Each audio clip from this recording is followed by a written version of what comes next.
একটু এটা খালি হয়েছে।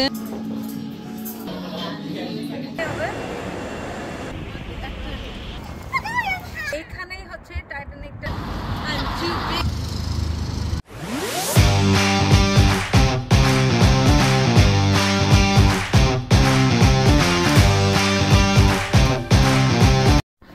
আজকের দিনে সবাইকে স্বাগতম জানাচ্ছি।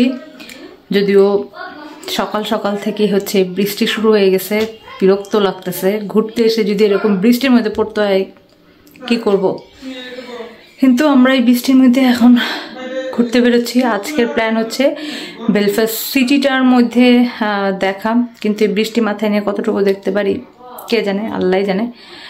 সো তাহলে চলেন বেলফাস্ট সিটিটা দেখে আসি। এই বৃষ্টি কখন যে থামবে আল্লাহই জানে।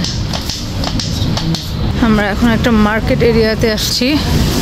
এখানে আমরা পাউন্ডল্যান্ড খুঁজতেছি, কয়েকটা দরকারি জিনিসপত্র লাগবে। এটা বেসিক্যালি একটা হচ্ছে সিটি সেন্টার, কিন্তু অনেক বড়। এইখানকার মানে এখানের আউটলেটগুলো দেখতেছি অনেক। পাউন্ডল্যান্ডের ঠিক অপোজিটেই হচ্ছে এই ছোট্ট কফি শপটা ছিল। দূর থেকে খুবই ভালো লাগতেছিল। তার মধ্যে ছিল বৃষ্টির দিন, রেনি একটা ডে, ঠান্ডা, মানে দিনটা বেশ ঠান্ডা ছিল। এখানে বৃষ্টি পড়লেই ঠান্ডা হয় আর কি। তো ভাবলাম যে এখানে একটু গরম কফি খেয়ে যাই। তো এখানে যে আমরা একটা কফি, ক্যাপাচিনো এবং একটা হচ্ছে হট চকলেট মিল্ক স্বাদের জন্য নিয়েছিলাম। বিশাল বড় একটা শপিং মলে ঢুকলাম। এটা পুরাই একদম ওয়েস্টফিল্ডের মতো লাগতেছে, লন্ডনের। এটা একদম হচ্ছে এই শপিং সেন্টারের উপরে। এখানে এলিভেটর দিয়ে আমরা আসলাম একদম টপে। এটা ভালোই হয়েছে যে এখানে সবাই একটু দেখতে পারবে। যদিও দিনটা ভালো না, যদি মানে সানি থাকতো তাহলে এই জায়গাটা অনেক বেশি সুন্দর লাগতো, বোঝাই যাচ্ছে। পুরোটা একদম গ্লাসের। আমরা এখন বেরোই যাচ্ছি। ইজাজ, তোমার কি এটা ভালো লাগছে কিস জোনটা? আরে আমরা সেই শপিং সেন্টার থেকে বের হয়ে চলে আসলাম বেলফাস্টের আরেকটা মেন অ্যাট্রাকশন দেখতে, আর সেটা হচ্ছে বেলফাস্ট সিটি হল। তো এইখানে এর আগেও আমরা সামনে দিয়ে গিয়েছি, বাট ভেতরে যাওয়া হয়নি। এখানে বড় করে বেলফাস্ট লেখা আছে, যেখানে আপনারা ছবি তুলতে পারবেন, খুব সুন্দর। এবং আমরা তখন ঢুকতেছিলাম হলের ভেতরে, এবং ঢুকতেই দেখলাম যে নো ফুড অর ড্রিঙ্ক, মানে কোনো ধরনের খাবার দাবার ভেতরে অ্যালাউ না। এবং সুন্দর করে ওয়েলকাম বেলফাস্ট সিটি হল বিভিন্ন ভাষায় লেখা ছিল। আমি এখানে বাংলাটা খুঁজতেছিলাম বাট পাইনি। সবচেয়ে ইন্টারেস্টিং লেগেছে এখানে একটা বিয়ের প্রোগ্রাম হচ্ছিল। এখন এখানে ওরা বিয়ে পড়ায় না কি করে সেটা আমার আইডিয়া নেই, বাট ওই প্রোগ্রামটুকু দেখতে খুব ভালো লাগতেছিল যে একটা ওয়েডিংয়ের প্রোগ্রাম হচ্ছে। তো আমরা এই সিটি হলটার ভেতরে আর কি ঢুকলাম। তো বেলফাস্ট সিটি হলের হিস্ট্রি আছে। তো এখানের এই গ্লাস কালেকশনগুলো হচ্ছে খুবই পপুলার। এই গ্লাস কালেকশনগুলোও দেখতে সবাই আসে। এবং বেলফাস্ট সিটি হলটা কিন্তু ওপেন হয়েছিল 1906-এ। তো এই সিটি হলের ভেতর গেলে আপনি অনেক কিছু দেখতে পাবেন, যেমন এটা হচ্ছে সিটি হলের প্ল্যান, অরিজিনাল যে প্ল্যান সেটা। আর এগুলো হচ্ছে মেয়রের ড্রেস, কোন যুগে কোনটা পরতো সেই টাইপের আর কি ড্রেসগুলো। এবং এক পাশে আগের মেয়র কে ছিল, এখন কে মেয়র, এগুলোর ছবি দেওয়া আছে। তো এই সিটি হলটাতে আমি যতটুকু জানতাম যে ঢুকতে টাকা লাগবে, বাট পরে দেখলাম যে এখানে যদি আপনি নিজে একা ঘুরেন তাহলে কোনোই টাকা লাগবে না। আপনি যদি গাইড নিতে চান তাহলে আপনাকে 6 পাউন্ড করে দিতে হবে।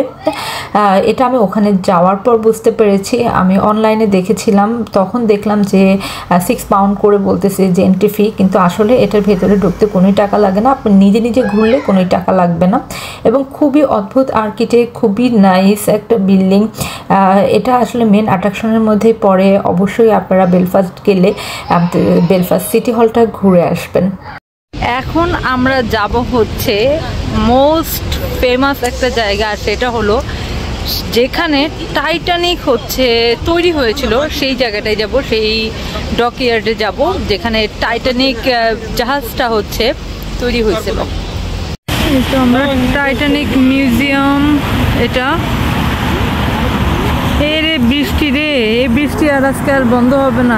টাইটানিক সিনেমার মাধ্যমে টাইটানিক নিয়ে কিন্তু সবার জানার পরিধি অনেক বেশি বেড়ে গিয়েছে এবং আমি এখন আছি একদম যে জায়গাটাতে 1909 সালে টাইটানিক তৈরি হওয়া শুরু হয়েছিল সেই জায়গাতে। এখানে একটা বিশাল বড় মিউজিয়াম করা হয়েছে, কিন্তু আমি এখানে হচ্ছে সেই ডকইয়ার্ডটা খুঁজতেছিলাম যেখানে টাইটানিকের রেখে তৈরি করা হয়েছে এবং এই ডকইয়ার্ডটা কিন্তু তখনকার সময়ে সবচেয়ে বড় ড্রাই ডকইয়ার্ড ছিল।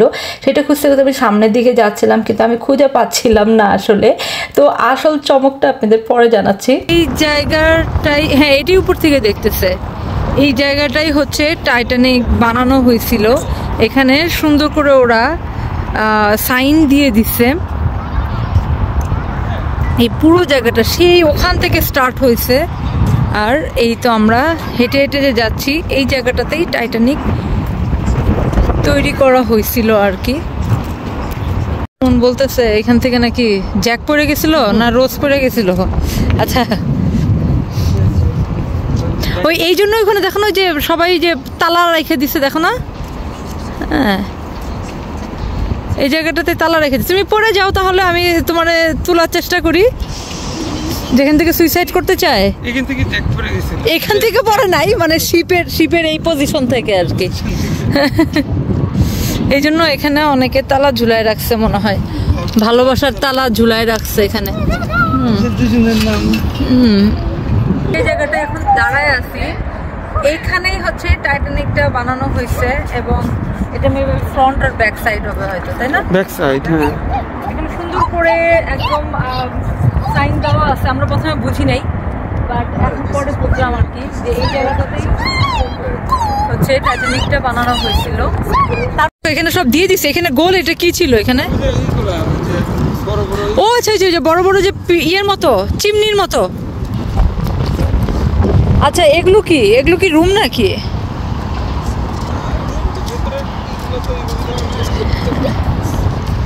ওই যে দেখো, ওই যে বোর্ড ছিল, হ্যাঁ আপনার বোর্ডগুলো ছিল এখানে, ওরা এরকম করে দিয়ে দিছে আর কি।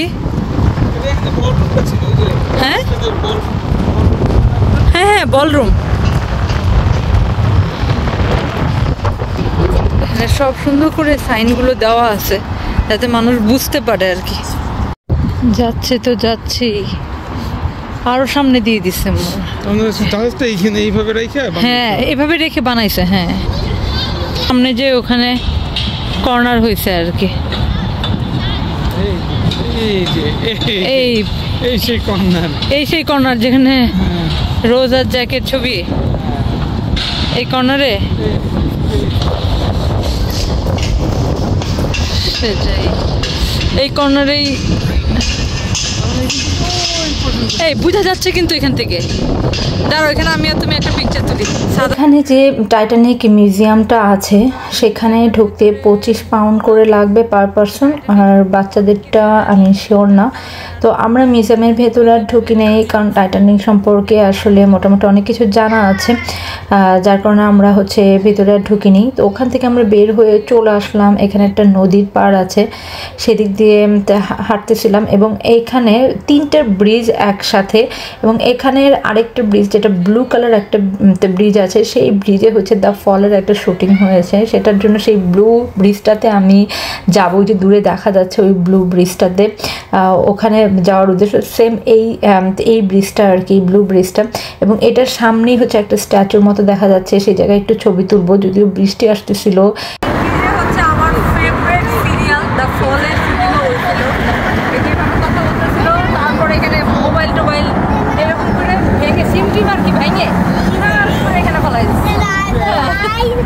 বেলফাস্ট সিটিটা কিন্তু খুব বেশি বড় না, আপনি হেঁটে এই জায়গাগুলো ঘুরতে পারবেন। তো এখানের এই স্ট্যাচুটাও হচ্ছে বেলফাস্ট সিটির ছবিগুলোর মধ্যে দেখা যায়।